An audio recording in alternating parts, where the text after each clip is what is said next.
ओम श्री शिवाय नमस्तुभ्यम। हर हर महादेव। हमारे चैनल शिव उपाय भक्ति में आप सभी का हार्दिक स्वागत है। एकादशी है, कौन सी? देव सोनी।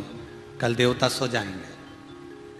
पर कितनी आश्चर्य की बात है ना, लोग कहते हैं देव सोनी एकादशी मतलब देवता सो जाएंगे, पर शास्त्र कहता है, ब्रह्मवेत्ता पुराण में लिखा है कि ब्रह्मा जी को एक क्षण की पलक झपकी थी और वेद हाथ से खसक गए थे, पूरी पृथ्वी जल में मग्न हो गई थी। जब एक पलक ब्रह्मा जी झपक लिए, केवल पलक झपके, तो पूरी पृथ्वी पानी में डूब गई।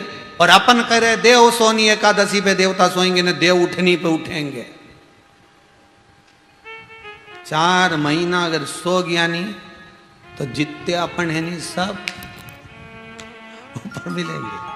वो सोता नहीं है, वो दिन रात जागता। बस एक लीला है भगवान की जो भगवान करते हैं। अपना कार्यभार भगवान विष्णु अपना कार्यभार जब संभल नहीं पाता, देख लेते हैं अब मुझसे बना नहीं, तब भगवान अपना कार्यभार देवाधिदेव महादेव को दे देते हैं। कल ऑफिस में बही खाते पलटे जाएंगे। कौन से ऑफिस में? वो ऊपर वाले। कल भगवान विष्णु अपने सारे खाते शंकर जी को देंगे। अब जितने सिग्नेचर चलेंगे वो किसके चलेंगे?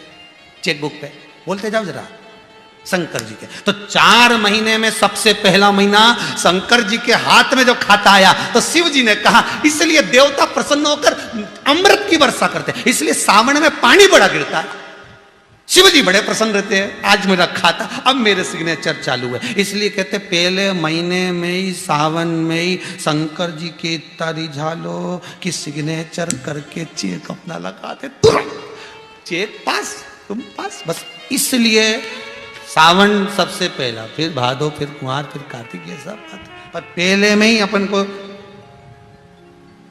शुरू में ही अगर बढ़िया जो खाना है ना, दुल्हन के हाथ से, साहब रबड़ी बना ला बेटा, जा रसगुल्ला बना ला, जा ये बना ला है, बाकी के फिर बाद में तो बनाएगी, बेवकूफ़ भी बना सकती है, कोई जरूरी है कि भजिया ही बनाएगी है? वो तो पर शुरू में जब मान सम्मान आनंद, तो शिव पहले बार में अगर आपको दे रहे हैं तो श्रावण का महीना का आनंद पाओ। शिव महापुराण की कथा कहती है, एकादशी के दिन गंगा के जल में मात्र 7 बेलपत्री डालकर जो नंदीश्वर भगवान, अर्थात जो शंकर जी के शिवलिंग के सामने नंदी होता है, उस नंदी के चरण पर गंगा का जल चढ़ाकर बेलपत्री शिव पर समर्पित कर देता है, उसके घर में रुपया रुकना चालू हो जाता है। फिर वो गलत जगह पर नहीं जाता, गलत स्थान पर वो धन जाएगा ही नहीं।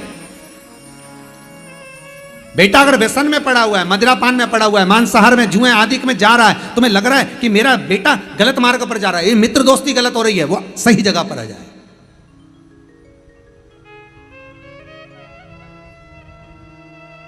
करना है एकादशी। कई लोग इसको धन के लिए भी करते हैं, संपदा के लिए। संपदा के लिए अर्थात जिसका व्यापार नहीं चलता, जिसके घर में पैसा नहीं आता, या नौकरी नहीं लग रही, या सर्विस नहीं लग रही, आप अप्लाई कर रहे हो, जगह जगह जाकर इंटरव्यू भी दे रहे हो और पैसा नहीं आता, तो उसके लिए भी प्रयास किया जाता है। पर उसके लिए यहाँ पर जो धन के लिए करते हैं, उसके लिए विष्णुपदी के लिए करते हैं। मतलब जैसे गंगा के जल में तुलसी के 11 पत्ते डाले जाते हैं। कितने पत्ते डालते हैं? 11 तुलसी के पत्ते डालते हैं, और उसको किसी भी नारायण के मंदिर में, राम कृष्ण शिव, शंकर नहीं, राम कृष्ण भगवान विष्णु, दत्त आदि जितने नारायण के मंदिर हैं, उस मंदिर में किसी भी पात्र में, एक छोटे से पात्र में उसको भरकर रखी आते हैं महाराज। उससे भी जॉब, सर्विस, नौकरी में सफलता प्राप्त हो जाती है। परंतु वो भी एकादशी को ही होता है।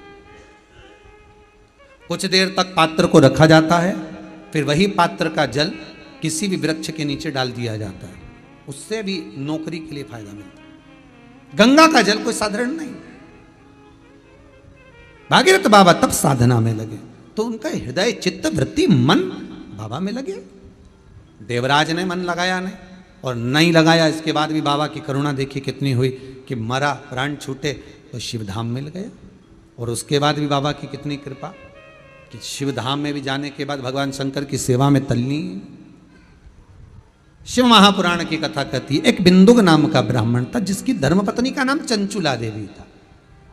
चंचुला की सबसे बड़ी गलती एक थी, पति अगर कमा कर ला रहा है तो पत्नी का फर्ज है कि पूछे ये धन कहाँ से ला रहे हो, ये पैसा कहाँ से ला रहे हो, और लेकर आए हो तो इसको सत्कर्म में लगाओ। तो एकादशी ने भगवान विष्णु से कहा, नाथ प्रभु वर दे दो, मृत्यु लोक में जो मनुष्य मेरा व्रत करेगा, चाहे जलचर थलचर वायुचर या सांसारिक मनुष्य, मेरा अगर एकादशी का व्रत करेगा, प्रभु उसके यहाँ धन धान्य वैभव सुख संपदा बढ़ेगी और उस जीवात्मा को नरक नहीं भोगना पड़ेगा, सीधे वैकुंठ का उसको वास मिलेगा। जब जीव आत्मा को लेकर चला जाएगा, यम के दूत जब बंदी बनाकर ले जा रहे होंगे उस जीवात्मा को जिसके प्राण छूटे होंगे, यम के दूत जब बंदी बनाकर ले जा रहे होंगे, तब मुझे वर दो कि मैं इसका हाथ पकड़कर बेतन्नी से पार उतार कर सारे नरकों से निकालती हुई आपके धाम में लेकर आऊं। भगवान ने वर दे दिया, तथास्तु। हे एकादशी सुनो, मृत्यु लोक का मनुष्य अन्न का त्याग कर कर, क्योंकि अन्न में एकादशी के दिन पाप पुरुष रहता है, अन्न का त्याग कर कर एकादशी के दिन जो मनुष्य तुम्हारा व्रत धारण करेगा, उस व्रत को करेगा और उस व्रत को धारण करेगा, उसकी मनोकामना पूर्ण होकर वो मेरे ही धाम को जाएगा। सबसे पहला नियम एकादशी व्रत का, सबसे पहला नियम है कि आप जिस दिन व्रत करो उसके एक दिन पहले भक्ति का संचार इस हृदय में कर लो। भक्ति का संचार इस हृदय में कर लीजिए। जिस दिन आप व्रत करो, जैसे एकादशी का व्रत कर रहे हो तो दशमी के दिन शाम का समय जब आवे, रात्रि जब होने लगे, शाम का समय आवे और रात्रि का आप जब भोजन ग्रहण करो तो उस भोजन में कोई ऐसा पदार्थ ग्रहण मत करिए जिस पदार्थ के कारण आपकी एकादशी बिगड़ जाए।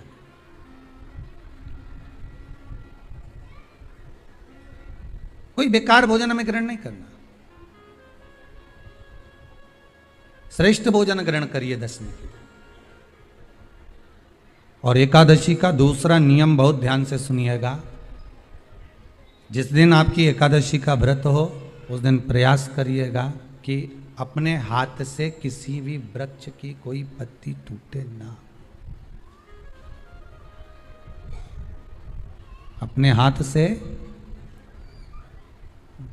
किसी भी वृक्ष की, पौधे की, किसी भी वृक्ष की पत्ती अपने हाथ से ना टूटे। बहुत ध्यान दीजिएगा महाराज। एकादशी का ये दूसरा नियम है कि अपने हाथ से किसी पौधे की, किसी वृक्ष की, किसी डाली की कोई पत्ती टूटे ना, कोई पत्ती ना टूटे, इसका प्रयास करिए।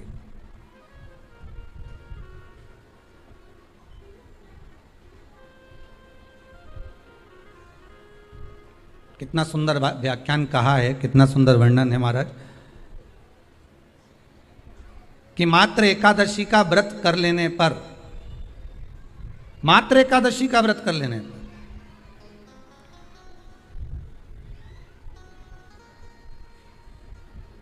जो पूर्व में किया गया हमारा पाप कर्म है, हमने किसी जीव की हत्या करी है, हमने किसी को कष्ट प्रदान करा है, हमने किसी को अपशब्द कहा है, हमने किसी को ताने दिए, हमने किसी को आड़ा टेढ़ा कहा है, हमने किसी को गालियां दे दी है, मात्र एकादशी का व्रत ही कर लेने पर ये सारे जो दोष हैं वो समाप्त हो जाते हैं।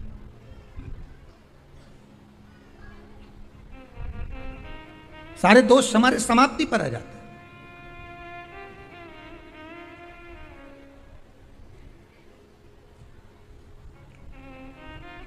अब एक विचार करिएगा थोड़ा सा अपने मन में, अपने चित्त में, अपनी वृत्ति में एक बात उतारिएगा, एक अपने मन में एक बात को उतार कर रखिएगा कि आप अपने पाप को, अपने पाप कर्म को जिस दिन छिन्न करने वाले हो, समाप्त करने वाले हो, अपने पाप को आप जिस दिन समाप्ति पर लेकर जा रहे हो, तो उसके एक दिन पहले आपको प्रसन्नता होना चाहिए कि नहीं होना चाहिए कि कल मेरा पाप कटने वाला है, कल मेरा पाप समाप्त होने वाला है। जो मैंने पाप कर्म करा है वो समाप्त होगा, जो मैंने पाप कर्म करा है वो कल समाप्त हो जाएगा। तो एक दिन पहले आपके चेहरे पर प्रसन्नता हो कि ना हो।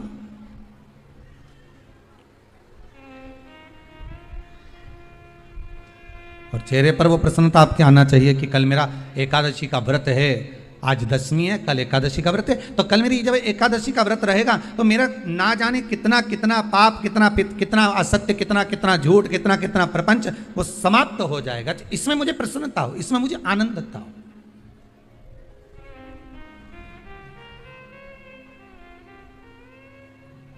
तो क्या कहा गया कि प्रयास करिएगा कि एकादशी के दिन कोई वृक्ष की, कोई डाली की, कोई कोपल की कोई पत्ती ना तोड़ी जाए। क्यों?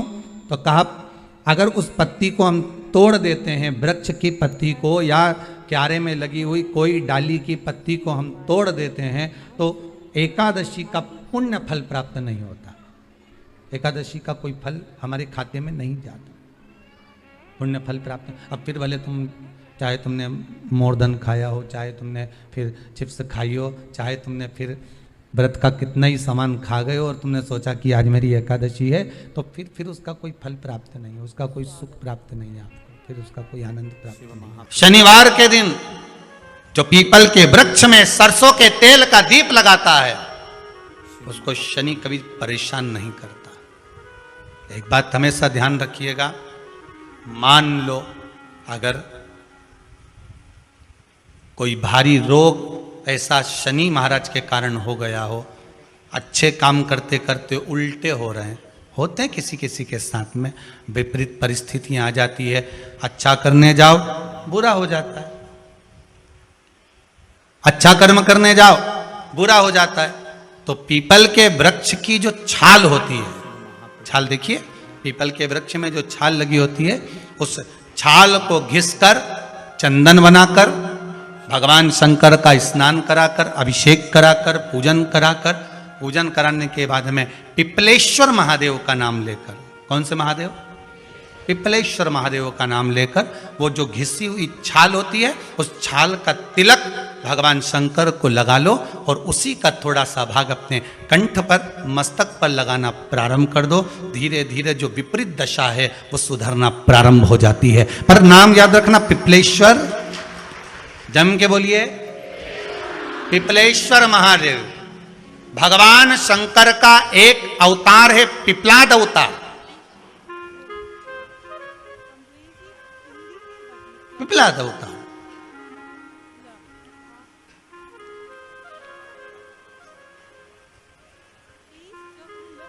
जब दधीचि ऋषि की अस्थियां चली गई, उनकी धर्मपत्नी सुवाच ने देखा मेरे पति को मार दिया गया, मेरे पति की अस्थियां ले गए राक्षसों का संहार करने के लिए, उनकी अस्थियां लेकर चले गए, मेरा पति चले गया। सुवाच गर्व से थी, मरना चाहती थी, प्राण छोड़ना चाहती थी। शिव जी ने देखा ये तो अग्नि के ऊपर चढ़कर अपनी देह त्याग रही है। शंकर भगवान ने आकर कहा रुक जा सुवाच, रुको, तुम्हारे गर्भ में बच्चा है, तुम्हारे गर्भ में बच्चा है, वो बच्चा मर जाएगा। अब इस बच्चे को जन्म देकर भी क्या करूंगी? नहीं पिपली, तुम्हारे गर्भ में जो बच्चा है वो महाज्ञानी है, तुमने मुझसे प्रसाद के रूप में मांगा था, कहा था शिव जैसा पुत्र होना चाहिए, तो क्या तुम शंकर को नष्ट कर दोगे? मैं शंकर को जन्म दूंगी। सुवाच ने 2 पत्थर उठाए, अपने गर्भ पर मारना प्रारंभ करा, गर्भ पर मारा, बच्चे ने जन्म लिया। बच्चा 7 महीने का था। उस बच्चे को उठाकर पीपल के कोटर में रख दिया। पीपल की कोटर, एक गिलहरी पीपल के फल को लेकर आती थी, पिपलाद के मुंह में देती थी। शिव का एक अवतार, इसलिए शंकर का नाम ही पिपलेश्वर महादेव। शिव का एक अवतार पिपलाद के रूप में हुआ है। तुम क्यों चिंता करती हो? तुम चिंता मत करो, तुम्हारा पुत्र जन्म दो तुम, और दिया धन सुभाष ने उसके बाद प्राणों को त्यागा। और उस पीपल के कोटर में अगर भरण पोषण करने वाला कोई था तो वह देवाधिदेव महादेव था। फिर निवेदन करेंगे, माता के गर्भ में बच्चा रहता है, उसका भरण पोषण करने वाला मेरा देवाधिदेव महादेव है। अगर जन्म उसने दिया है तो मृत्यु भी वो देगा। अगर तुमको कुछ ज्ञान दिया है तो अच्छी जगह पर भी वही पहुंचाएगा। आप जो अभिलाषा लेकर आते हैं, बच्चे कहते हैं हमारी नौकरी नहीं है, सर्विस नहीं है, हम इस कॉलेज में पढ़ना चाहते हैं, हम इस जगह जाना चाहते हैं, हम इस पद पर जाना चाहते हैं, बस इतना याद रखना, तुम्हारा भाग्य बुरा नहीं होता। कभी भी याद रखना, संसार में जिसको भगवान ने जन्म दिया उसकी किस्मत कभी बेकार नहीं हो सकती। अगर भगवान तुम्हारी किस्मत बेकार होती तो जानवर बनाकर पैदा करता, इंसान बनाकर नहीं। किस्मत अच्छी थी इसलिए इंसान बनकर पैदा हुआ, जानवर बनाकर पैदा नहीं करा। अगर तुम्हारी किस्मत अच्छी थी इसलिए मनुष्य बनकर पैदा हुए हो, इंसान बनकर पैदा हुए हो, मानव बनकर पैदा हुए हो। भगवान को दोष मत देना कि भगवान ने किस्मत बेकार दी है। भगवान ने किस्मत अच्छी बनाई है इसलिए तुझे मृत्यु लोक में जन्म दिया। भगवान ने भाग्य अच्छा बनाया इसलिए तुझे शिव महापुराण की कथा सुनने का मौका दिया। नहीं तो भाग्य में नहीं होती तो कहां से मिल जाती। किस्मत अच्छी है तो भगवान फिर नौकरी भी लगाएगा, धंधा भी करवाएगा, सर्विस भी कराएगा, विवाह भी करेगा, शादी भी करेगा, मकान भी बनाएगा, जायदाद भी देगा, संतान भी देगा। उसने दिया है पेट तो भरेगा वही। हम काय को अपने माथे पर ले, मैंने इतनी पढ़ाई कर ली, मैं इंजीनियर हो गया, मैं ये बन गया, मैंने तो ये कर लिया, उसके बाद भी मैं घर में बैठा हूं, मेरा छोरा घर में बैठा, इतना पढ़ने के बाद बैठा। जन्म उसने दिया है, भाग्य उसका है, किस्मत उसकी है, तो कहो उसको कि शंकर का भजन कर, मंथन करे, मक्खन निकलेगा और घी भी जरूर बनेगा। हारना मती।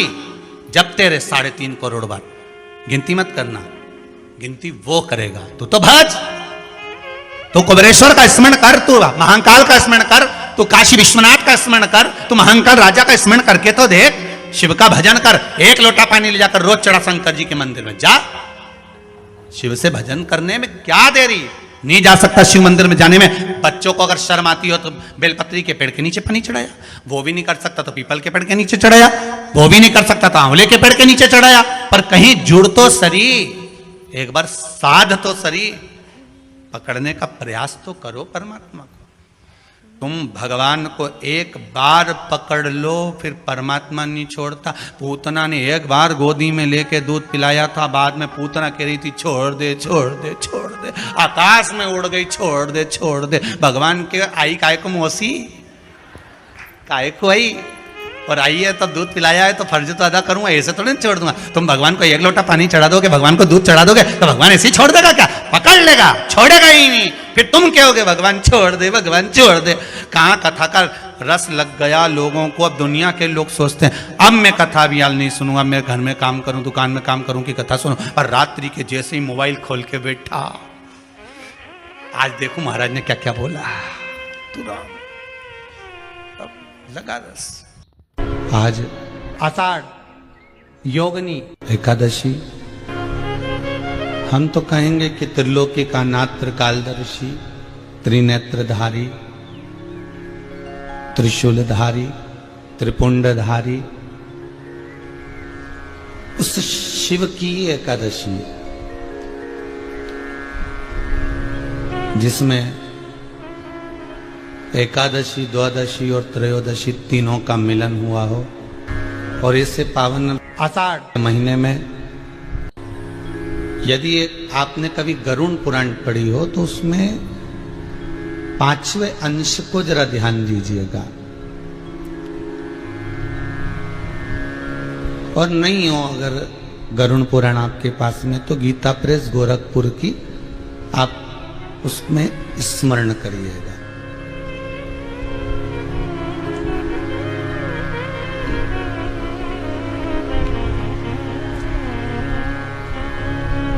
हम कोई पुण्य करते हैं, हम कोई दान करते हैं, हम कोई भजन करते हैं, या हम कोई अनुष्ठान करते हैं,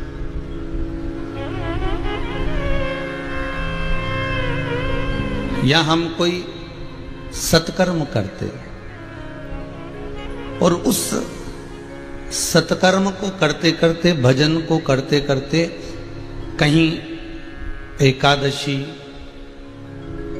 कहीं प्रदोष, कहीं नवमी तिथि, कहीं अष्टमी तिथि, कहीं पूर्णिमा, कहीं आनंद से ये तिथियां जो बीच में पड़ती हैं, इसका पुण्य बड़ा प्रबल होता है।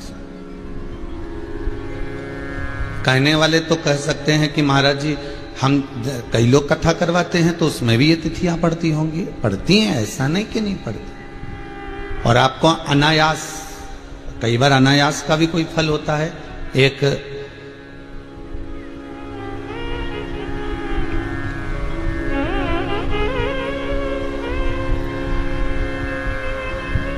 भिखारी भिक्षुक भिक्षा मांगने के लिए आया और पूरे दरवाजे दरवाजे दरवाजे दरवाजे दरवाजे दरवाजे घूमता रहा। उसको एक जगह से भी कहीं से भिक्षा नहीं मिली। कितना टूट गया होगा वो, कितना मन दुखा होगा कि आज मैं भूखा रह गया, आज मुझे बहुत भूख लग रही है और कहीं से भिक्षा नहीं मिल रही है।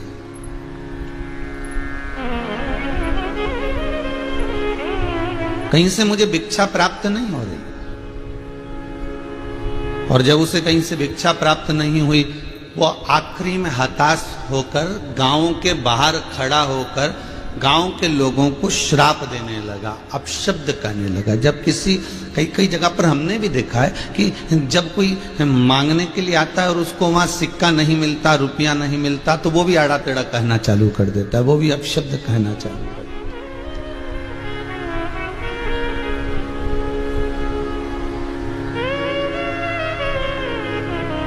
उसने मांगा और उसको नहीं मिला, और नहीं मिला तो उसने जब अपशब्द कहे, आड़ा टेढ़ा कहा, तो कई लोग कहते हैं महाराज जी हम जब गोवर्धन नाथ जी जाते हैं, हम जब कहीं जाते हैं और काशी जाते हैं या हम तीर्थ करने जाते हैं, और कई लोग हमको जिसको दान देना है हम तो दे देते हैं, हम जिसको पुण्य करना चाहते हैं उसको तो कर देते हैं, पर कई लोग ऐसे होते हैं जो बिल्कुल पीछे ही पकड़ लेते, नहीं देना ही पड़ेगा, तुम तो देओ सरी, तुम्हें तो देना ही है।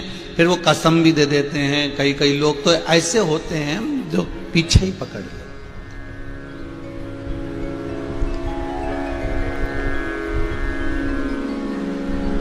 और अगर वो अपशब्द कह दे, अगर वो तुमने नहीं दिया और उसने आड़ा टेढ़ा कह दिया, उसने ताने दे दिए, अपशब्द कह दिया कि तू तो ऐसा है, तू तो वैसा है, तू ऐसा है, तो क्या उसका दोष लगता है? शिव महापुराण की कथा कहती है आपके पास में है और आप अपनी सामर्थ्यता से दान कर चुके हैं, आप अपनी सामर्थ्यता से यदि दे चुके हैं, आप अपनी सामर्थ्यता से यदि कईयों को आपने दे दिया और कोई छूट भी गया तो उसका दोष नहीं।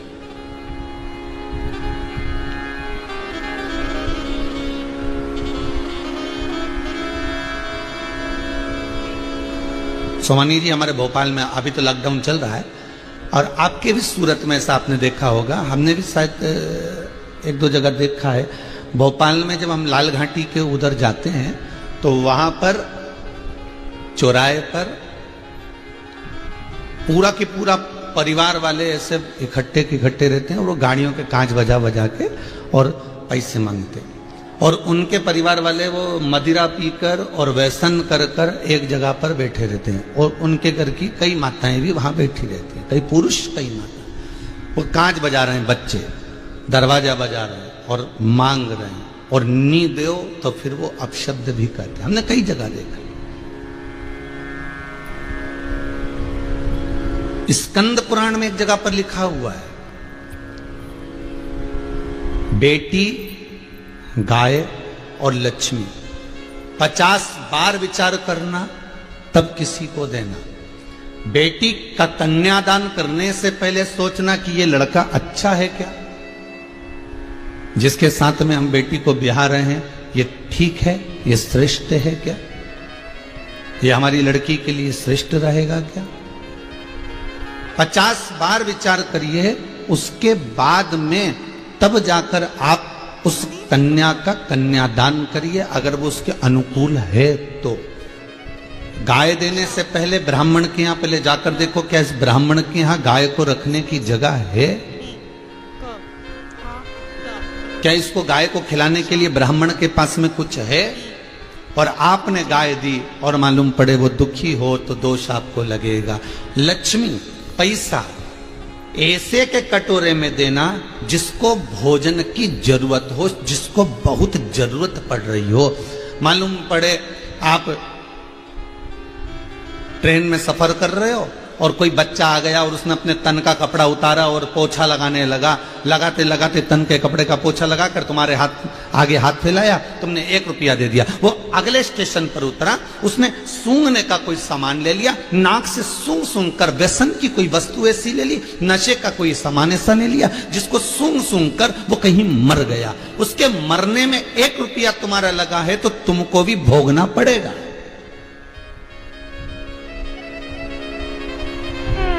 अगर बेटी दुखी होती है तो माँ बाप को रोना पड़ता है। गाय अगर दुखी होती है तो दान करने वाले को रोना पड़ता है। लक्ष्मी गलत जगह चली जाती है तो दान देने वाले को रोना पड़ता है। स्कंद पुराण कहती है 50 बार विचार करना बेटी को देने से पहले, 50 बार विचार करना गाय को देने से पहले, 50 बार विचार करना लक्ष्मी को देने से पहले कि तुम किसी ऐसे को तो नहीं दे रहे जिसने केवल ले जाकर गलत जगह पर लगा दिया।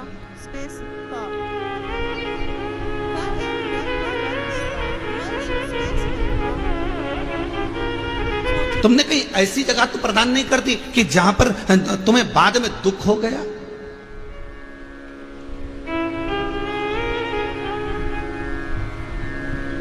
कोई गरुण पुराण कहती है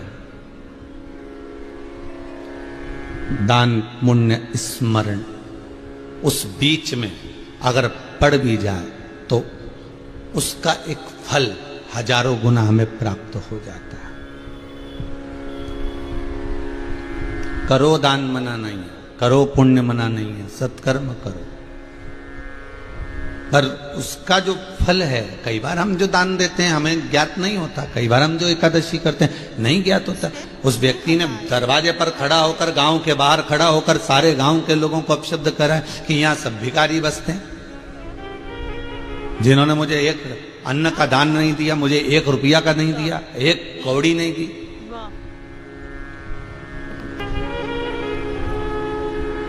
हाथ उठा उठा कर श्राप पर श्राप दे रहा है, बद्दुआ पर बद्दुआ दे रहा है, अपशब्द पर अपशब्द कह रहा है। इतने में उसी गांव का कोई संत उसके पास में आया।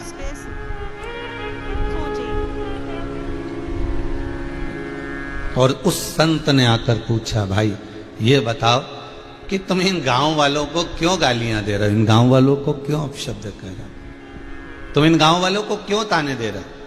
तो कि इस गांव के लोगों ने 1 रुपया का दान नहीं दिया, 1 अठन्नी नहीं दी, 1 चवन्नी नहीं दी, कुछ भी नहीं दिया मुझको, 1 अन्न का दाना नहीं दिया गांव के लोगों ने। संत कहे, भाई तो इनको गाली देने से कुछ नहीं होगा, कभी आपके गुरु के पास जाकर पूछना कि आज की तारीख लिखकर रखना, तिथि लिखकर रखना, और पूछना कि आज मुझे दान क्यों नहीं मिला, आज मुझे भिक्षा क्यों नहीं मिली, आज मुझे भीख क्यों नहीं मिली। उनसे जाकर पूछो। जब किसी जगह से अगर मन टूट रहा, जब मन में कुछ ग्लानियां उत्पन्न हो रही हो, मन में कुछ दुख उत्पन्न हो रहा, मन में कुछ किसी के प्रति तुम आस लगा कर बैठे हो, तुम किसी से आशा लगा कर बैठे हो और वो आस तुम्हारी पूर्ण ना हुई हो, उस आस में तुम्हें कुछ प्राप्त ना हुआ, तो तुम दोष ना दीजिए।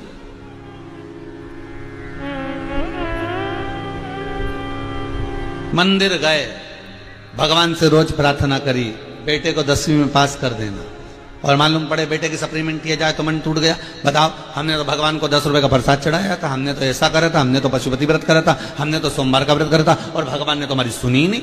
अब इसमें दोष परमात्मा का नहीं है। फिर किसी सतगुरु के पास जाना या एकांत में बैठकर मनन चिंतन करना कि सप्लीमेंटी आई क्यों है।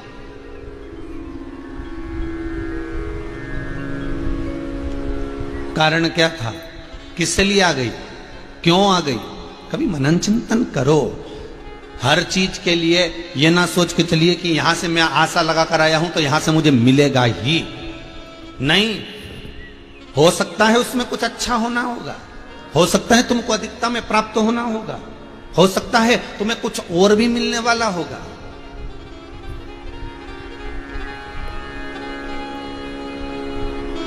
कुछ हो सकता है, कुछ फल अधिक प्राप्त होने वाला।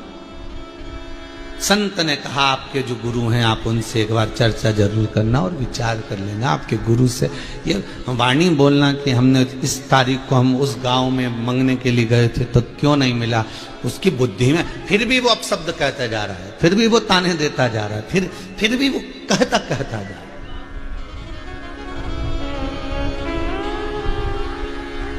अब व्यक्ति जो होता है ना ये तनाव में बड़ा जल्दी आ जाता है। वो एक बार कथा में कहा था, पंजाब की कथा में एक बार वर्णन करा था, आप लोग सुने होंगे कि व्यक्ति के घर में सोफा सेट है, हाफ सेट है, फुल सेट है, डिनर सेट है, सारे सेट व्यक्ति के घर में है, सब कुछ है। सोने का सेट, हीरे का सेट, चांदी का सेट, बर्तन का सेट, डिनर का, सोफा सेट, सारे सेट हैं, बस व्यक्ति अपसेट है। मतलब वो व्यक्ति तनाव में है।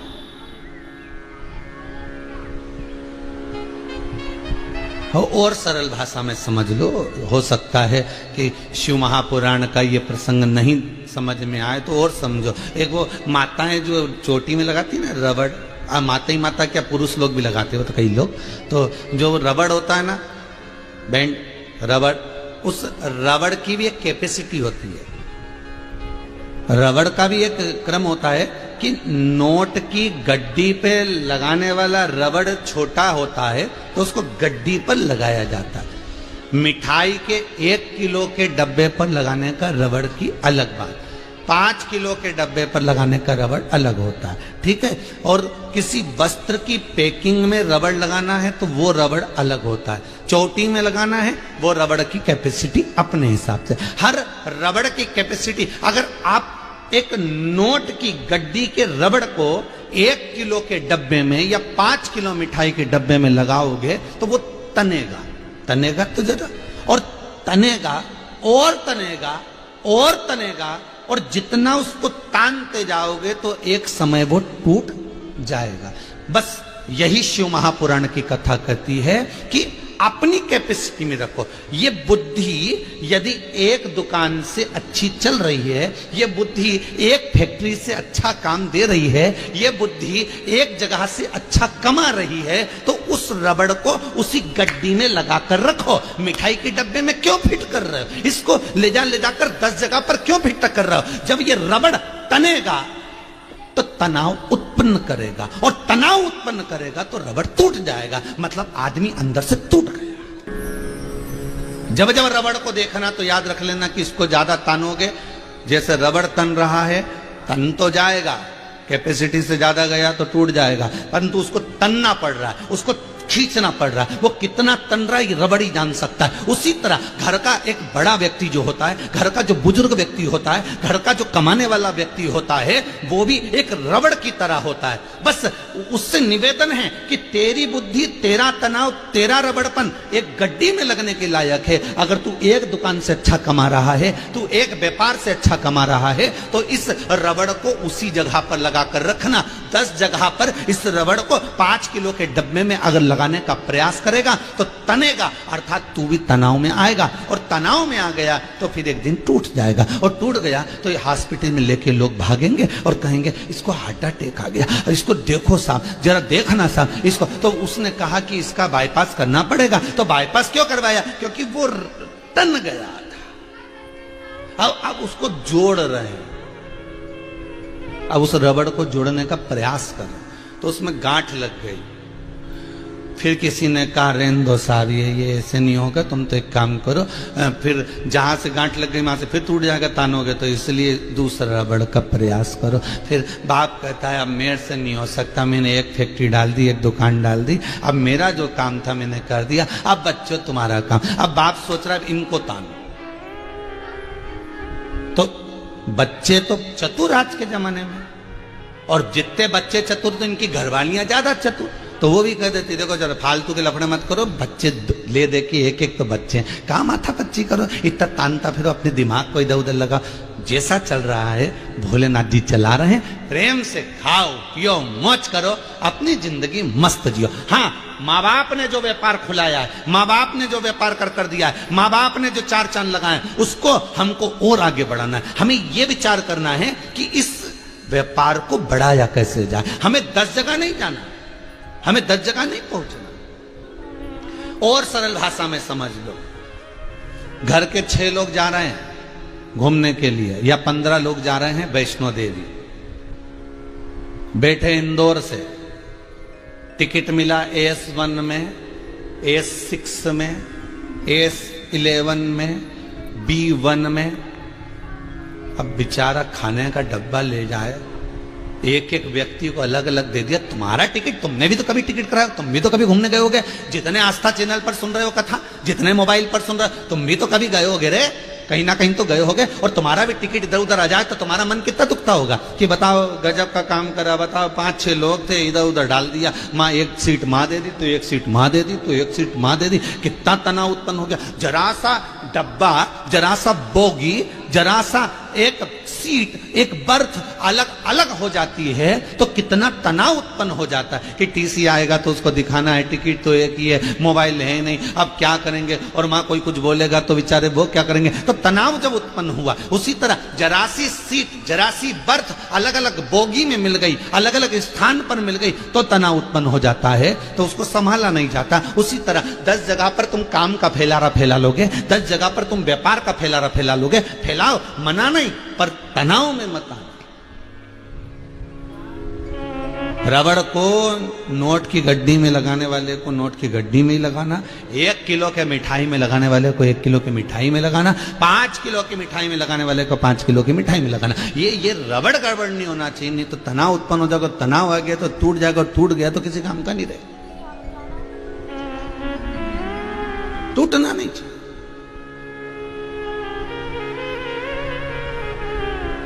और उसको कुछ नहीं मिला। जब कुछ भी नहीं मिला तो तनाव खड़ा हो गया। व्यक्ति का जहां से वो आस लगा कर बैठा है, यहां से मुझे 5 लाख मिलेंगे, यहां से मुझे 5,000 मिलेंगे, यहां से मुझे इतना मिलेगा, और वहां से कुछ भी नहीं मिले नहीं, तो बड़ा दुख।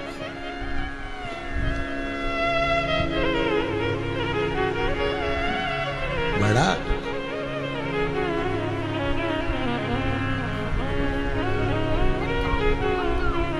और इतना दुख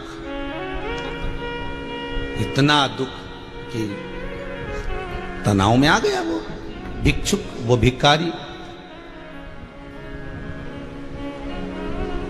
बस अभी भी अपशब्द कह रहा है। जब व्यक्ति तनाव में आ जाता है तो उसके मुख से अपशब्द निकलता है। मन की कुछ इच्छाएं जब पूरी नहीं होती ना तो व्यक्ति तनाव में आ जाता है। तो शिव पुराण कितनी सुंदर बात करी कि इच्छा करो, पूरी हो जाए ठीक है, नहीं हुई तो भगवान का प्रसाद समझना कि हो सकता है कुछ देरी लगेगी, हो सकता है कुछ देरी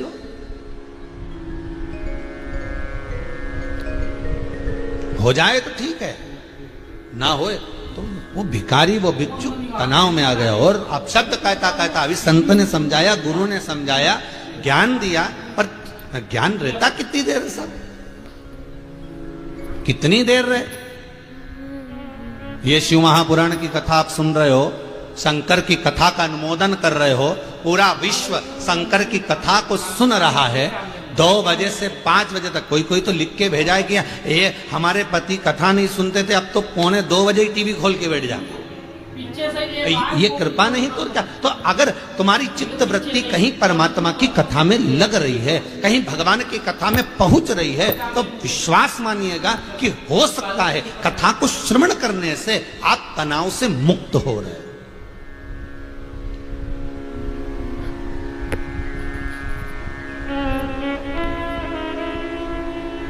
घंटों तक बैठे, तनाव मुक्त करने के लिए किसी गुरुजी ने कहा आंखें बंद कर लो, मौन हो जाओ। अब देखो ऊपर चढ़ते जा रहे हो। अब वो आंख बंद करके विचार कर रहा है, फैक्ट्री में रामकिशन आया कि नहीं आया। अब ये इधर गुरुजी बोल रहे तुम इतने ऊपर चढ़ते जा रहे हो, आंख बंद करो, मौन रहो। और उसको वो फैक्ट्री दिख रही है, आराम किशन आया कि नहीं आया, वहाँ चेक लगाना था, वो लगा कि नहीं लगा। नहीं लगेगा तो प्रॉब्लम हो जाएगी। गुरुजी बोल रहे हैं भगवान दिखा, तो क्या राम किशन नहीं दिखा। तो मन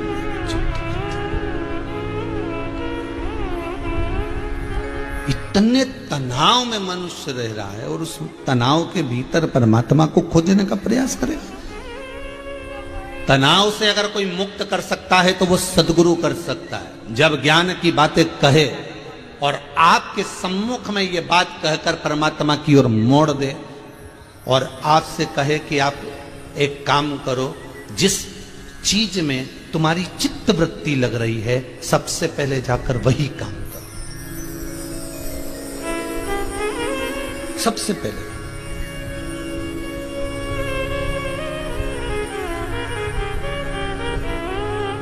जिसमें तुम्हारी चित्त वृत्ति लग रही है, पहले सबसे पहले वही काम करिए। जाइए, आपका मन है कि आज मैं अपनी फ्रेंड से, अपने दोस्त से बात कर लूं, पहले बात करो।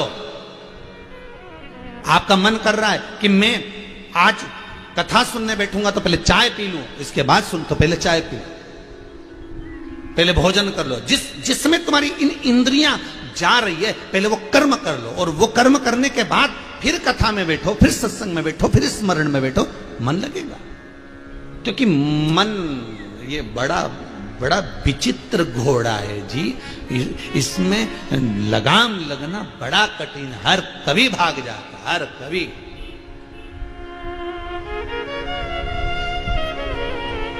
कवि भी भाग गया वो भिक्षुक अपने गुरु जी के पास। गुरुदेव बहुत मानता था गुरु को, और गुरु जी के पास जाकर कहा गुरुदेव मेरे मन का एक संशय है, और वो संशय ये भारी है कि मैं जहां जहां गया एक दरवाजे से नहीं मिला तो दूसरे से नहीं मिला तो चौथे से, कहीं से तो मुझे भिक्षा मिली, कहीं से तो मुझे कुछ मिला, पर एक गांव में मैं गया तो उस दिन मुझे कुछ प्राप्त ही नहीं हुआ।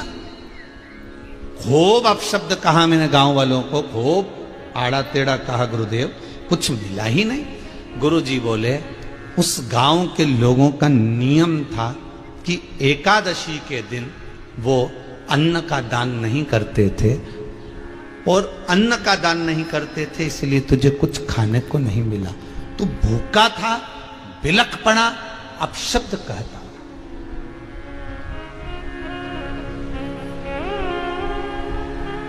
तो भूखा था, बिलख पड़ा, अपशब्द कहता। पर उस दिन तूने कुछ नहीं खाया। तुझे मैं धन्यवाद देता हूं, साधुवाद देता हूं, तुझे मैं बहुत बहुत आशीर्वाद देता हूं कि तेरी जिंदगी को 62 वर्ष हो गए। 62 वर्ष में तू एक बार भी कभी एकादशी का व्रत नहीं करा था, पर गांव वालों ने तेरी एकादशी करवा दी। वो गांव के लोगों ने तेरी एकादशी करवा दी, और गांव के लोगों ने जो एकादशी कराई उसका पुण्य, उसका आनंद, उसकी प्रबलता, उसका सुख कितना आनंदित है।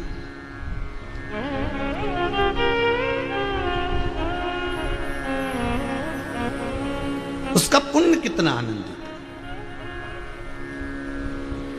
और जब उस पुण्य की प्रगल्भता, उस पुण्य की प्रबलता,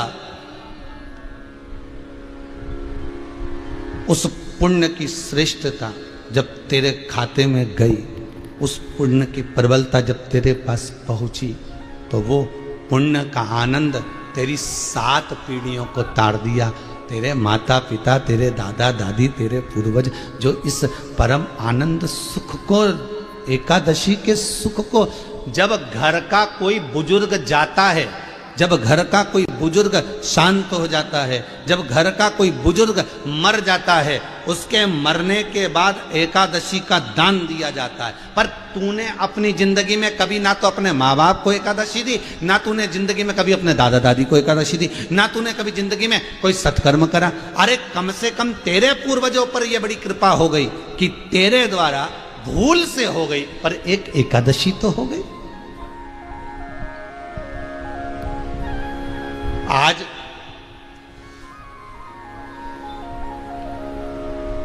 त्रिस्पर्शा एकादशी है। कल कथा में कहा था आज इतने लोगों ने एकादशी का व्रत करा, जिनने कभी नहीं रखा उनने भी आज रखा।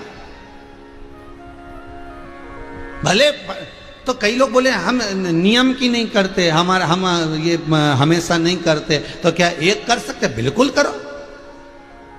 जरूरी है? कोई जरूरी है कि ये कोरोना की दवा तुम हर महीने खाओ? अरे बोलो तो जरी। जब बीमार पड़े तभी कोरोना की दवाई खाई कि नहीं खाई? मलेरिया की दवाई, टाइफाइड की दवाई तुमने जब ही खाई जब बीमार पड़े। तो अगर ये जरूरी नहीं कि तुमने 12 महीने की एकादशी नहीं करी और ये करें कि ना करें, तो चित्तवृत्ति में अगर एक एकादशी भी आज की आपने कर ली है तो उसका पुण्य तुम्हारे खाते में है, ये पक्का है। और नहीं कर पाए तो भी दुख मत करना, ये मत सोचना कि मैंने एकादशी नहीं करी तो मैं अंदर से मैं तो पापी तो नहीं हो गया, मैंने पाप तो नहीं कर दिया, मैंने नहीं, तुम्हारे बराबर कोई पुण्य वाला हो ही नहीं सकता। कोई दिक्कत नहीं है। और अगर नीवी करी एकादशी और आपने अगर मुख से ओम नमो भगवते वासुदेवाय, श्री शिवाय नमस्तुभ्यम, ओम नमः शिवाय, महामृत्युंजय मंत्र, राम मंत्र, कृष्ण मंत्र, देवी मंत्र या शिव महापुराण की कथा 2 बजे से 5 बजे तक भी सुन ली तो भी तुम्हारी एकादशी का पुण्य तुम्हारे खाते में है। कितना सुंदर संवाद है। गर्ग संहिता पर आ जाओ। गर्ग संहिता में स्पष्ट कहा गया, एक मां, एक घर की माता एकादशी का व्रत करती थी और रात्रि को जागरण करती थी। अब देखिएगा जरा, कथा सुनिए। एक घर की माता एकादशी का व्रत करती थी, रात्रि को जागरण करती थी। अब रात्रि को जागरण करती तो पूरे मोहल्ले में, पूरी कॉलोनी में क्या कराती? सारी मल्टियों में बोली आती, कॉलोनी में क्या कर जाती? सुनो रात को जागरण है, सुनो रात को जागरण है, सुनो आज एकादशी है, रात को जागरण है। अब माता जब एकादशी का व्रत अकेले कर रही है तो जागरण भी अकेले कर ले, पर नहीं, पूरे मोहल्ले में क्या कराती? और पूरे मोहल्ले की जो माताएं थी 5-6 ऐसी पक्की थी कि हर एकादशी पे इसकी यहाँ जागरण में आ जाती थी, इसके साथ में जागरण करने पहुंच जाती थी और ये जागरण में लग जाती थी। अब देखिएगा जरा, गर्ग संहिता कहती है जिस समय पर प्राण छूटे, जिस समय पर प्राण छूटे, वो एकादशी का व्रत करने वाली माता के, और वो जा रही थी और एकादशी माता के धाम में जब पहुंची है, बैकुंठ से 3 सीढ़ी नीचे एकादशी का स्थान। तो एकादशी स्थान पर जब वो पहुंची है और एकादशी स्थान पर जाकर क्या देखती है कि पूरे मोहल्ले की जो बुजुर्ग माताएं थी जो उसके जागरण में आती थी, वो सब भी वहां पर मौजूद हैं। तो उसने एकादशी माता से कहा, एकादशी से कहा कि हे बैकुंठनाथ, हे नारायण, ये बताओ कि इन्होंने तो कभी एकादशी नहीं करी, फिर ये यहाँ क्या कर रहे हैं? तो कि बस ये रात्रि को जो कीर्तन करती थी ना, भले दिन भर चरती थी पर रात को कीर्तन करती थी और तेरे साथ करती थी, इसलिए एकादशी का तेरा करा हुआ पुण्य इनके खाते में आ गया और इनको ये धाम प्राप्त हो गया। अब आपसे भी निवेदन है, तो आप ये मत सोचना कि आपने व्रत करा, सबसे अच्छा काम करा, आपसे व्रत आज का बन गया, उससे बढ़कर कोई काम नहीं, उससे बढ़कर कोई आनंद नहीं। और मान लो अगर व्रत कोई बीमारी के कारण, कोई कारण बस तुमसे भूख नहीं रहा गया, भूखा नहीं रहा और तुमने नहीं करा, तो दुख मत मनाना। हो नहीं तो क्यों बताओ, हमने तो बहुत बड़ा पाप कर दिया, आज का व्रत छोड़ दिया, आज तो 30 वर्षा था, हमें व्रत तो छूट गया, कोई बात नहीं, कोई बात नहीं। तो तुम ये चिंता मत करना, तुम तो भजन कर लो, भजन कर लो, लेवल बराबर का कर लो, लेवल बराबर होना चाहिए, हो गया।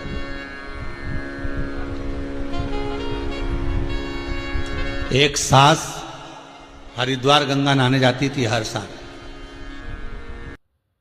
जो गर्भ में दे सकता है, गर्भ के अंदर भी पेट भर सकता है, वो सर्वस्व दे सकता है। सर्वस्व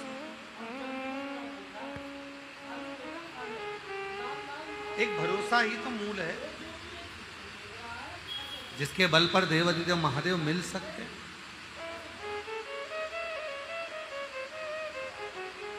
कितना सुंदर एक संवाद आता है भगवान शंकर की बेटी अशोक सुंदरी।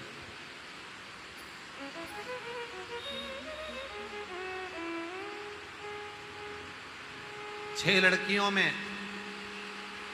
5 जया, विषहरा, शामली बारी, दौतली, देव और एक अशोक सुंदर। अशोक सुंदर भगवान देवाधिदेव महादेव की बेटी अशोक सुंदरी एक बार एक हुंड नाम का असुर अशोक सुंदरी माता की सुंदरता को देखकर उनकी ओर आसक्त हो।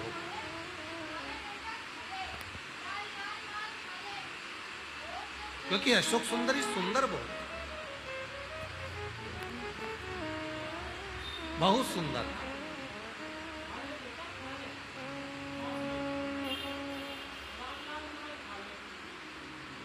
और अशोक सुंदरी इतनी सुंदर थी कि हुंड असुर, एक हुंड नाम का जो असुर था, हुंड नाम का जो राक्षस था, वो अशोक सुंदरी की सुंदरता देखकर उनकी ओर लोभित हो, मोहित हो।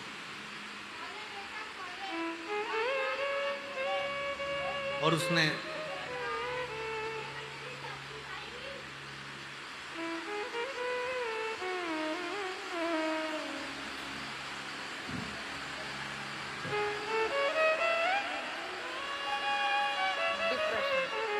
बारिश बहुत तेज है। जो लोग बैठे हैं, अगर बाजू बाजू में जगह मिले तो अपने अड़ोसी पड़ोसियों को भी बिठा लीजिएगा, थोड़ा थोड़ा जगह से।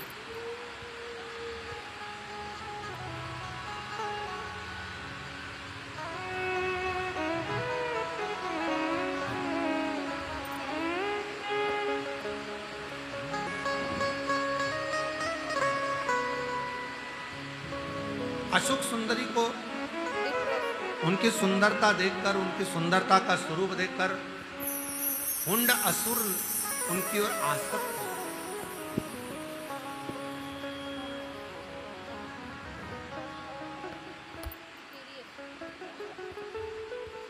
और वो हुंड असुर ऐसा आसक्त हुआ कि उसने माता अशोक सुंदरी को ले जाकर एक कक्ष में, एक भवन में कैद कर दिया।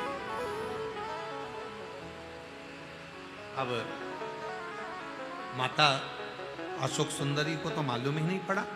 उसने माया का जाल बिछाया और माया का जाल बिछाकर, माया को बिछाकर उसने माता अशोक सुंदरी को ले जाकर एक कक्ष में, एक कमरे में बंद कर दिया।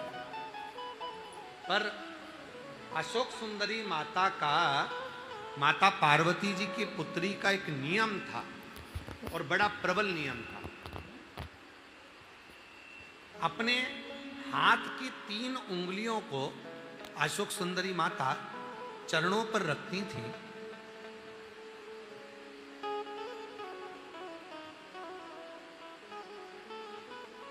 और भगवान शिव का स्मरण करती थी।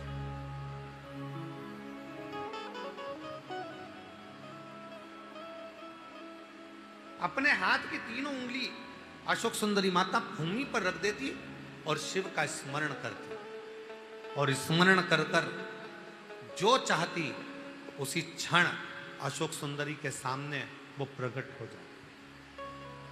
अशोक सुंदरी माता ने विचार करा कि पहली बार मुझे किसी ने बंदी बनाया है और एक कारागार में, एक कैद में, एक कक्ष में मुझे माया के जाल में फंसा कर रख दिया। आखिर वो कौन है? 3 उंगली रखी अशोक सुंदरी ने और 3 उंगली रखकर माता अशोक सुंदरी नेत्र बंद कर ध्यान लगाने, माता अशोक सुंदरी ध्यान लगाने लगी, स्मरण करने, और ध्यान लगाकर देखा कि वो तो एक हुंड असुर है, एक हुंड नाम का राक्षस है जिसने मुझे बंदी बनाया और मेरी सुंदरता को देखकर लोभित हुआ। मेरी ओर आसक्ति उसकी मेरी सुंदरता के कारण हुई है।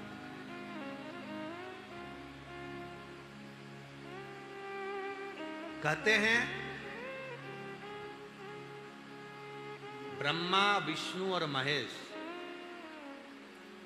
ये तीनों अगर केवल ये 3 उंगली का स्पर्श भी भूमि पर रखकर हम जब देव अधिदेव महादेव का स्मरण करते हैं तो पृथ्वी देवी भी हमको बल प्रदान करना प्रारंभ कर देती है और ब्रह्मा, विष्णु और महेश तीनों का बल हमारे शरीर में आ जाता है और वो ऊर्जा के कारण हमारा बंधन भी मुक्त होना प्रारंभ होता है।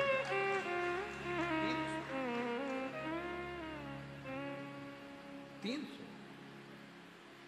अशोक सुंदरी ने तीनों हाथ को नीचे रखा और अशोक सुंदरी ने 3 उंगलियां नीचे रखकर अशोक सुंदरी ने शिव जी का स्मरण किया, भगवान शंकर का स्मरण करा, शिव नाम का स्मरण किया।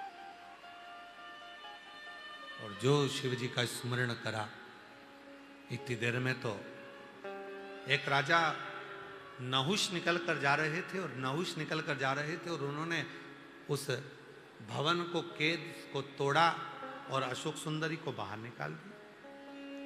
अशोक सुंदरी ने पूछा कि मैंने तो अपने पिता को याद करा था, शिव को, तुम कौन हो? कहा मेरा नाम राजा नहुष है।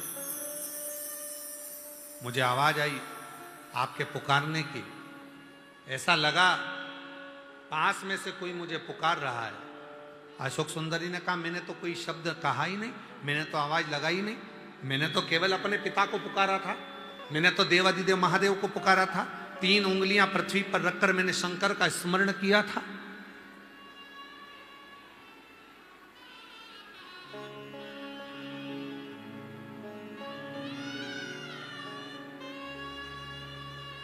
मैंने तो केवल शिव को पुकारा। और शंकर भगवान को पुकारने पर राजा नहुष कहते हैं कि मेरे को बस आपके पुकारने की आवाज आई। अशोक सुंदरी ने कहा मैंने अपनी जिह्वा से, मैंने अपने मुख से एक बार भी कोई शब्द नहीं कहा, एक आवाज मेरे मुख से नहीं निकली, मैंने तो केवल अपने पिता देव अधिदेव महादेव को पुकारा था। फिर राजा नहुष कहते हैं कि मुझे ये पता किसने बताया, मुझे यहां तक लेकर कौन आया? अशोक सुंदरी कहती हैं एक बार मेरे पिताजी ने कहा था, त्रिदेव की आह्वान करने के लिए जब भूमि का स्पर्श भी किया जाए और मुझे पुकारा जाए, हम 3 देवता में से कोई भी देवता उस बल को, उस ऊर्जा को किसी तक भेज देते हैं और वो ऊर्जावान व्यक्ति तुम्हें उस बंधन से मुक्त करना प्रारंभ कर देगा। हम कई बार कहते हैं जी हूं आप लोगों से, आप लोगों के स्मरण में है कि नहीं है पता नहीं, पर हमने कई बार आप लोगों से एक बात कही कि कभी भी शंकर जी के मंदिर में जाया करो, शिव जी के मंदिर में जब जल चढ़ाने जाओ तो 3 उंगलियों का स्पर्श कर लिया।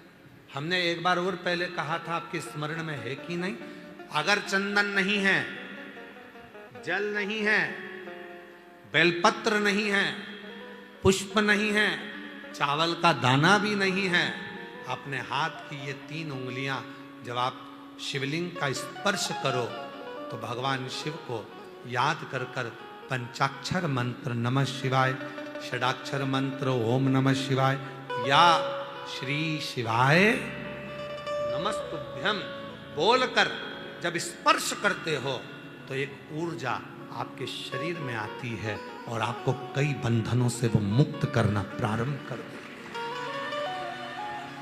कई बंधनों से।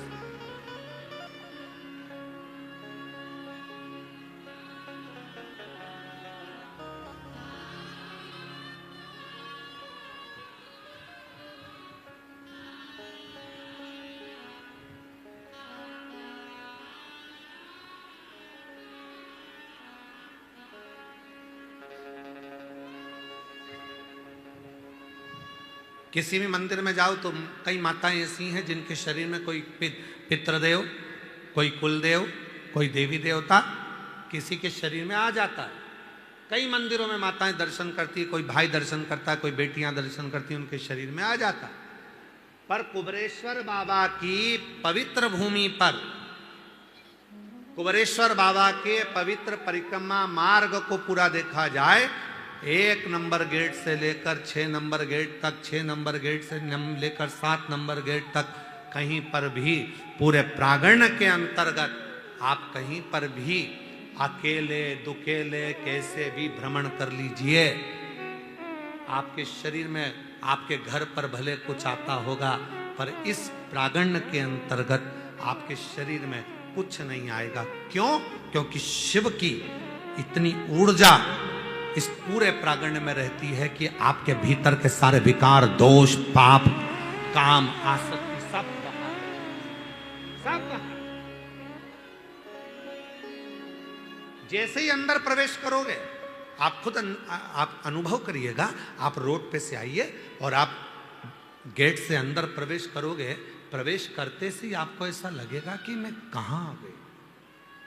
आपके अंदर खूब हल्कापन, आपके अंदर का सारा विकार, चाहे कुछ भी चल रहा होगा, कितना भी टेंशन होगा, घर पर कितनी भी परेशानी होगी, कितनी बड़ी भी बीमारी से तुम ग्रसित हो गए, पर गेट के अंदर प्रवेश करते से ही, बाबा के प्रांगण में अंदर आते से ही तुमको एक ऊर्जा अंदर से बोलती है कि अब तू यहाँ से ठीक होकर जाएगा, झोली भर कर जाएगा, खाली नहीं जाएगा। जब आप बैठकर कंकर शंकर की पूजन करते हो, बैठ जाते हो, 5 कंकर तुमने उठाए और 5 कंकर उठाकर जब तुम एक जगह रखकर थोड़ा सा बेलपत्र फूल लेकर बैठ गई, पानी का लोटा लेकर बैठ गई, एक दिया जलाकर बैठ गई और तुमने वो 5 कंकर रखकर जब पूजन करना प्रारंभ करी, सिर पे पल्लू लेकर बड़े भाव से जब आप शंकर की आराधना करते हैं, पुरुष हाथ जोड़कर जब शिव जी को भाव से वो 5 कंकर रखकर पूजन करते हैं और हाथ जोड़कर जब दिल से मांगते हैं, तब एक अलग सी हवा उनके चेहरे को छू कर जाती है। ऐसा लगता है अब तेरी झोली भर आएगी, अब तू खाली नहीं जाएगा, अब तू भरा। भरी गर्मी में, भरी बरसात में, भरी ठंड में आप कंकर शंकर की पूजन करने के लिए पूरे प्रांगण में कहीं पर भी बैठेंगे, आप जैसे ही पूजन कर कर हाथ जोड़ श्री शिवाय नमस्तुभ्यम का जब जप करते हैं, बोलते हैं, बाबा को अपने मन का भाव कहते हैं, आपको ऐसा महसूस होगा जैसे कोई मेरे आगे पीछे से निकल कर जा रहा है, कोई हवा सी, मेरे तरंग सी मेरे बाजू से निकल कर गई है, मेरा शिव मेरे करीब में आकर गया है और वो मुझे जरूर कुछ देकर गया है, मेरी खाली झोली भर कर गया है, वो महसूस करा।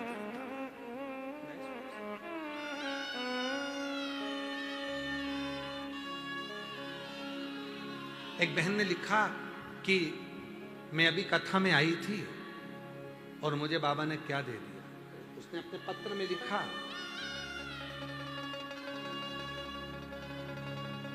प्रेमलता, रायबरेली, जिला सतोहे बिलाप की रहने वाली हूं। मेरा नाम प्रेमलता, रायबरेली से आई हूं, रायबरेली के जिला रायबरेली के सतोहे ब्लॉक से आई। भोले बाबा की कथा सुन के 3 महीने में मेरे सारे कार्य पूर्ण हो गए। बहुत दिन से खेत का मुकदमा चल रहा था जो खारिज दाखिल हो गया। मेरी तबीयत बहुत खराब थी, 200 से बीपी नीचे नहीं उतरता था, हार्ट की बीमारी हो गई थी।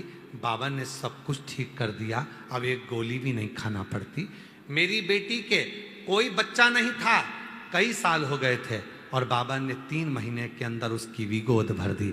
आज मैं बाबा को नमन करने के लिए आई हूँ। मेरा नाम प्रेमलता, मैं रायबरेली जिला सतोहे के ब्लॉक से आई हूँ। शिव किसको कहते हैं? वो आता है, आप बैठे हो, कथा श्रवण कर रहे हो, जहाँ तुम्हें जगह मिल रही है, पानी भी है, कीचड़ भी है, और गुरु पूर्णिमा महोत्सव तो पानी के समय पर, कीचड़ के समय पर, बारिश में ही होता है। आप सबको मालूम है। तो आप सब अपने साथ व्यवस्था कर कर भी लाए हो, पन्नी भी लाए हो, छाता भी लाए हो। आपको मालूम भी होना चाहिए कि भाई पानी तो आएगा, और कितनी भी व्यवस्था कर ली जाए, कितना बड़ा भी पंडाल बना लिया जाए, पर बाबा के भगत तो आएंगे। पर अपने को अपनी खुद की तो सुरक्षा, अपनी खुद की तो व्यवस्था करना पड़ेगी, स्वयं की व्यवस्था से चलना। आप एक उस पर आश्रित होकर, और ये तुम्हारे बाप का घर है, तुम्हारे पिता का घर है।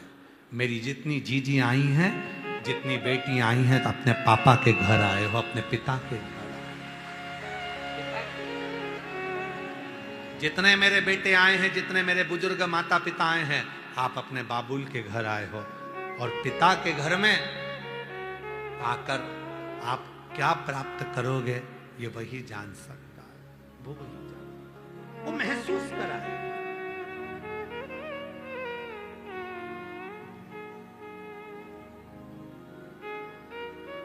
आज बहुत कीमती सी चीज आपको दे रहे हैं गुरु पूर्णिमा के अवसर पर, बहुत कीमती सी चीज दे रहे हैं। प्रैक्टिकल जरूर करना कि सियोर वाला महाराज झूठ तो नहीं बोल दिया। बहुत कीमती सी चीजें, पर हर जगह पर उसको प्रयोग मत करना,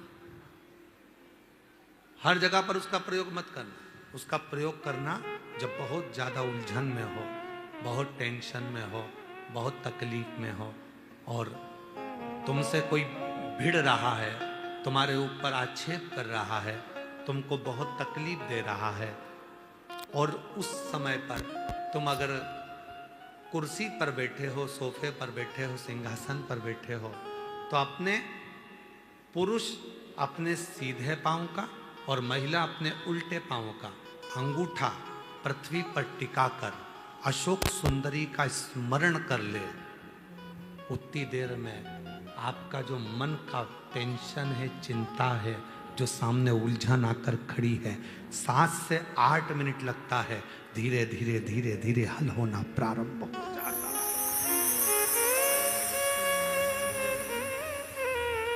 मां त्रिपुरा सुंदरी, जब माता सुख सुंदरी के स्वरूप का दर्शन करी, मां त्रिपुरा सुंदरी जब मां सुख सुंदरी के स्वरूप का दर्शन करी, विद्या महाविद्या माता त्रिपुरा सुंदरी,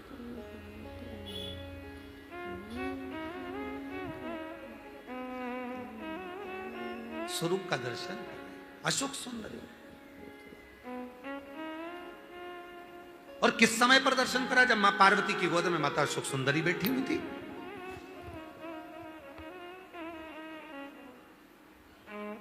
और माता पार्वती जी की गोद में जब अशोक सुंदरी बैठी हुई थी, और त्रिपुरा सुंदरी को